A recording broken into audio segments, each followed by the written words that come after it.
오늘은 부활주일입니다. 우리 옆에 계신 분하고 같이 인사하겠습니다. 예수님 다시 사셨습니다.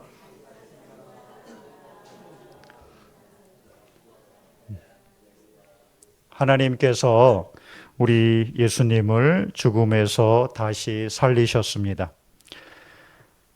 예수님 안에 있는 우리도 언젠가 우리 주님 다시 오실 때 다시 살리실 거라 믿고 이 믿음의 고백 위에서 우리가 살아갑니다. 우리가 믿는 부활은 몸의 부활입니다.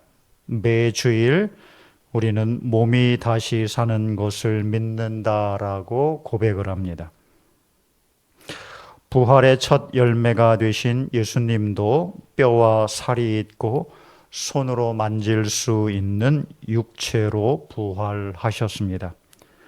누가복음 24장 39절 내 손과 발을 보고 나인 줄 알라. 또 나를 만져보라. 영은 살과 뼈가 없으되 너희 보는 바와 같이 나는 있느니라. 예수님의 부활은 몸의 부활입니다.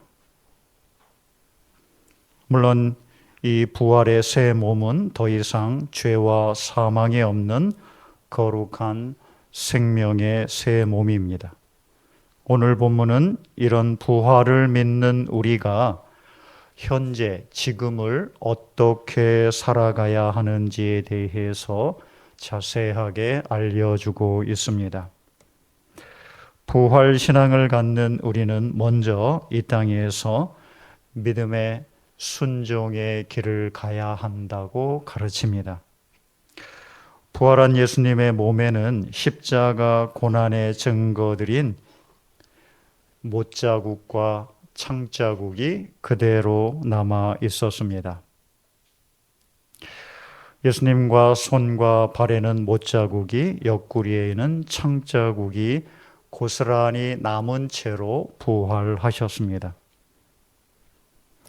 제자들에게 나타나신 예수님은 자신이 바로 십자가에 못 박혀 죽고 옆구리에 창을 맞아 죽은 바로 그 예수라는 것을 확인시켜 주기 위해 그 증거로 보여주신 것이 바로 자신의 못자국과 창자국 난 몸이었습니다. 예수님의 부활을 의심했던 도마에게 예수님은 자신의 못자국과 창자국에 친히 손을 넣어 보라고 하면서 보지 않고도 믿을 수 있는 사람이 복되다 하셨습니다. 부활의 몸에는 주님을 따랐던 증거들, 순종의 증거들, 믿음의 길을 간 증거들이 고스란히 남아 있었습니다. 부활의 몸에 새겨진 순종과 믿음의 길을 갔던 흔적들이 예수님 몸에 그대로 새겨져 있다는 것은 우리가 이 땅에 어떤 삶의 길을 가야 하는지를 정확하게 이야기합니다.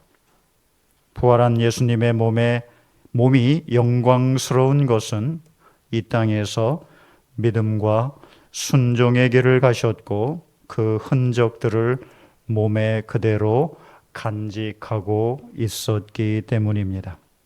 부활을 믿는 신앙은 미래의 부활을 믿고 현재를 어떻게 살아가야 하는가에 대한 문제를 다룹니다.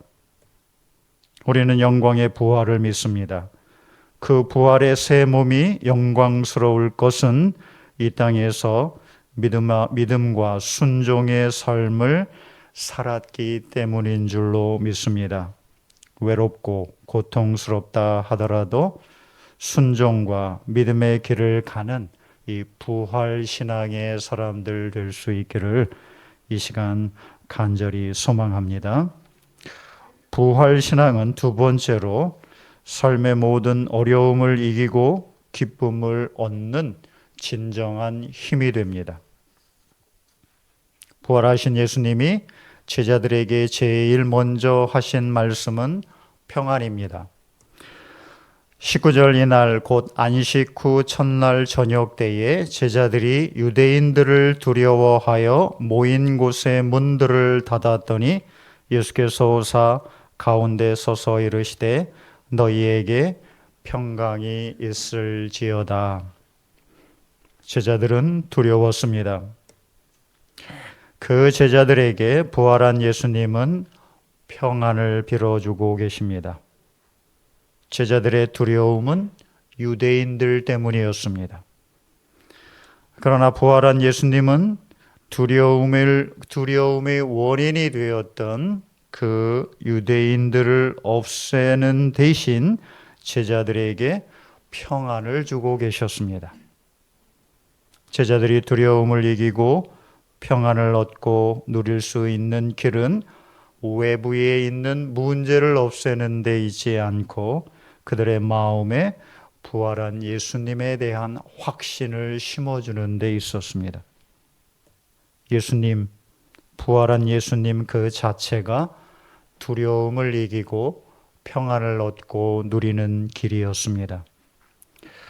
우리를 두렵게 하는 삶에 많은 문제들이 있습니다. 그 문제들 때문에 우리 늘 괴롭고 두렵고 지치고 한순간도 예외 없이 근심과 걱정 속에 살아갑니다. 안타까운 것은 우리가 근심과 걱정, 두려움의 원인이 되는 그 삶의 문제들을 해결할 수 없다는 데 있습니다. 문제들은 항상 우리 곁에 있고 그 문제들을 항상 안고 살아가야 하는 게 우리의 현실입니다. 우리의 불안과 두려움, 근심, 걱정을 삶의 원인이 되는 그 문제들을 해결하는 데 초점을 맞추면 우리는 평생 그 외로움, 두려움 속에서 살 수밖에 없습니다. 부활을 믿는 우리의 삶은 그 문제나 그 문제가 가져다주는 두려움을 이리저리 휘둘려 사는 사람들이 아닙니다. 개의치 않습니다. 죽음도 이기게 하시는 하나님과 죽음도 이긴 증거가 되시는 예수님을 바라보면 평안을 얻고 누릴 수 있습니다. 얼마든지 두려움은 이겨낼 수 있습니다. 이게 부활 신앙입니다. 부활한 예수님은 두려움에 쌓여있던 제자들에게 기쁨이 됐습니다. 20절 이 말씀을 하시고 손과 옆구리를 보이시니 제자들이 주를 보고 기뻐하더라. 부활한 예수님을 만나자 제자들의 두려움은 이제 기쁨으로 변합니다. 제자들에게 두려움을 주었던 그 유대인들은 여전히 제자들을 괴롭히고 그들에게 두려움을 주는 사람으로 남아 있었습니다. 그러나 그것과는 상관없이 부활한 주님을 만난 제자들의 마음은 기쁨으로 변했습니다. 우리의 마음은 무엇으로 채워져 있는지를 묻습니다. 우리의 마음이 두려움으로 채워지거나 두려움의 원인이 되는 것들로 채워지면 우리의 마음은 두려움 속에 휩싸입니다. 그러나 우리의 마음이 부활한 주님으로 채워지면 우리의 마음은 기쁨과 평안을 누릴 수 있습니다. 우리의 마음을 무엇으로 채우느냐가 두려움이 될 수도 있고 기쁨과 평안이 될 수도 있습니다. 제자들의 마음이 부활한 예수님으로 채워지자 두려움은 사라졌습니다. 그리고 기쁨이 회복됐습니다. 제자들의 눈이 부활한 예수님을 바라보자 두려움이 기쁨이 됐습니다. 죽음보다 더 큰 고통과 두려움은 없습니다. 죽음을 이겼으면 어떤 두려움과 고통도 넉넉히 이겨낼 수 있습니다. 우리가 부활한 예수님을 보고 부활한 예수님으로 우리의 마음을 채우면 우리의 마음은 두려움에서 기쁨으로 그 자리가 바뀐다는 것을 믿고 그 믿음 안에서 평안과 기쁨을 누리는 저와 여러분 되기를 소망합니다. 죽음을 이기신 예수님 바라봅시다. 그리고 죽음에서 새 생명으로 부활하게 하신 그 하나님을 바라볼 수 있기를 소망합니다. 예수님을 죽은 자 가운데서 다시 살리신 하나님을 바라봅시다. 그러면 근심과 두려움은 평강과 기쁨으로 변합니다.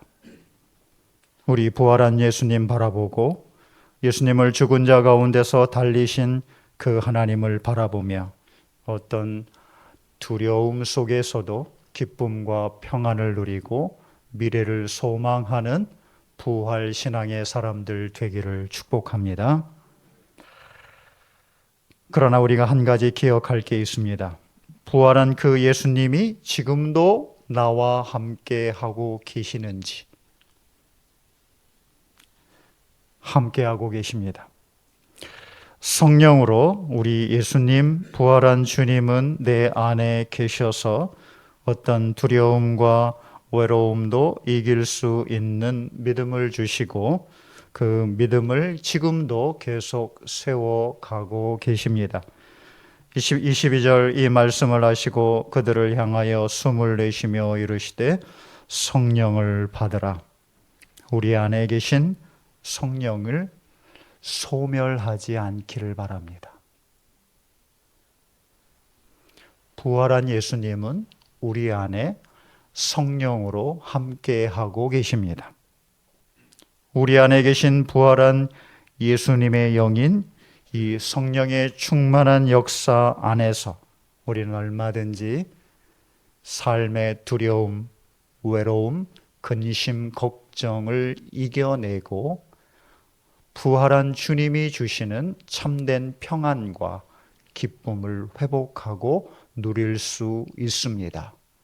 이 부활 신앙의 축복을 누리기를 우리 주 예수 그리스도의 이름으로 소망합니다. 부활 신앙은 마지막으로 우리에게 새로운 삶의 목표를 가져다 줍니다. 부활하여 새 몸을 입으신 예수님이 성령으로 우리 안에 계시며 그래서 이제 우리는 성령의 사람이 되고 예수님의 사람이 됐습니다. 예수님이 사셨던 그 삶을 살아가는 우리는 예수님의 사람이고 성령의 사람입니다. 부활한 예수님은 제자들에게 이 새 삶을 시작할 수 있도록 세상을 향하여 새 발을 내딛게 하십니다. 21절 예수께서 또 이르시되 너희에게 평강이 있을지어다 아버지께서 나를 보내신 것 같이 나도 너희를 보내노라. 하나님이 자신을 대신해 예수님을 이 땅에 보내셨듯이 예수님은 이제 자신을 대신해서 제자들을 그리고 우리를 세상으로 보냅니다. 하나님이 세상의 죄를 용서하기 위해서 예수님을 보내셨듯이 이제 예수님도 세상의 죄를 용서하기 위해서 제자들을 우리를 세상으로 보냅니다. 23절 너희가 누구의 죄든지 사하면 사하여질 것이요 누구의 죄든지 그대로 두면 그대로 있으리라 하시니라. 부활은 죄의 형벌이 완전히 끝났다는 증거입니다. 예수님의 부활로 우리의 죄값은 모두 지불 완료되었습니다. 하나님께서 예수님의 십자가 죽음과 부활을 통해 우리의 죄의 문제를 완전히 해결하셨습니다. 우리가 예수님의 부활을 전한다는 것은 곧 하나님께서 우리의 죄를 완전히 용서하셨다는 것을 전하는 것과 같은 일입니다. 부활한 예수님이 성령으로 우리와 늘 함께 하시면서 우리를 세상으로 보내십니다. 보내시는 목적은 예수님의 십자가 고난과 죽음 그리고 부활을 통해 우리의 모든 죄를 용서하셨다는 것을 증거하기 위해서입니다. 이게 복음입니다. 진짜 복된 소식입니다. 예수님 부활하셨다는 선포와 고백은 곧 내가 내 죄를 사했노라는 선포와 고백과 같은 의미입니다. 예수님은 자신의 부활을 통해 하나님께서 우리의 죄를 완전히 용서하셨고 해결하셨다는 것을 우리로 하여금 증거하고 선포하게 하십니다. 이를 위하여 하나님께서 우리를 부르셨습니다. 부르셨을 뿐만 아니라 이제 우리를 가정으로 돌려보내고 직장으로 돌려보내고 그리고 세상으로 다시 보내고 계십니다. 하나님의 부르심과 보내심 앞에 아멘으로 화답하며 순종할 수 있기를 축복합니다. 우리의 부르심은 목적은 분명합니다. 하나님께서 그리스도의 고난과 죽음 그리고 부활을 통해 이루신 완전한 죄 사함과 용서, 구원을 세상에 증거하고 전하기 위해서입니다. 우리의 삶의 목적이 이 일에 집중된다면 우리는 하나님께서 예수님을 통해 이 땅에 주시는 참 평안과 기쁨을 회복하고 누릴 수 있고 어떤 두려움과 외로움, 근심, 걱정도 넉넉히 이겨낼 수 있으리라 믿습니다. 부활을 맞아 예수 그리스도 안에 있는 생명의 참 평안과 기쁨이 저와 여러분 가운데 우리 교회 가운데 가득하기를 주 예수 그리스도의 이름으로 축복합니다.